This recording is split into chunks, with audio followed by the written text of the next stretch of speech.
How does one learn to serve ayahuasca? This is a very common question. It's just kind of exciting how many millions of people are discovering her magic, and so many people who have had the honor of sitting with ayahuasca fall in love with her, myself included, from the very first sip. And many of those have this dream of being a facilitator. So I'm just going to answer the question of what that process looks like, at least from a traditional lens.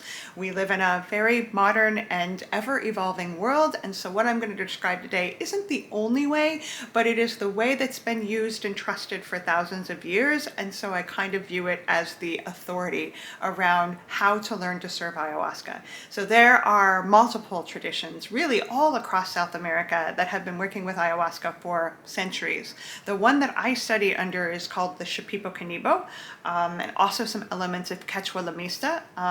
There are dozens more, and everybody's different just in terms of how they work with her, but almost all the traditions that I'm aware of agree on one thing when it comes to learning to serve her.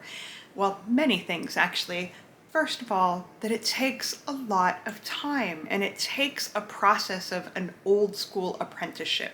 You find a mentor that's working with the medicine in a way that really resonates with you, and you dedicate your time and effort to sitting. For me, I sat for 10 years before I poured a single cup of medicine. Hundreds, if not thousands and thousands of ceremonies, drinks of ayahuasca, scenarios of intense situations that I learned to navigate, not in a classroom, but through the irreplaceable art of experience. And I had a mentor, actually I've had a couple along the way, but one for the biggest chunk of time that was my guide, my trusted source of reflection. He didn't say much, really, especially from an academic lens, but he gave me all these experiences in a safe container with him to learn the art of doing this, and to show me when I was operating from ego, when I had assumptions around something that weren't true. Like, he just really kept me honest and safe in doing this work. And he said to me when I accepted the apprenticeship with him that typically there's a minimum of 7 years that someone must commit, just like medical school. And that, 5, maybe 10% of the people that take on an apprenticeship actually end up completing it to the point where they become a trusted facilitator. So it is a huge process. We don't learn it from an online course. We don't learn it from a handful of sits with her. There's so much intricacies and so much intensity and so much responsibility in working with her that it just takes a long time.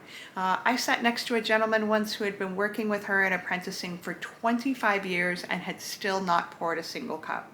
That's integrity, that he knew it just wasn't time, and I bow to that. So if you are called to her, awesome. We need as many heart-led, hard-working, honest, heart-opened individuals working with this medicine, because millions of us need healing.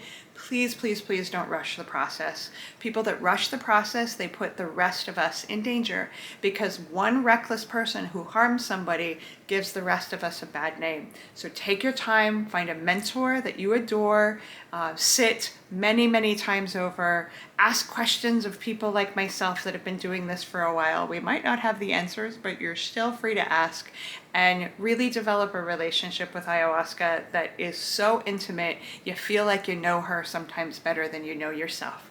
That's really the mark of a facilitator, and work with her enough that you're humble, that you know very little. You know very little, because the vastness and the potency that she carries is so humbling. So thank you so much for listening. Follow us at Plant Medicine People for more content like this. Drop me a comment if you have any questions, and I'll see you again soon. Much love.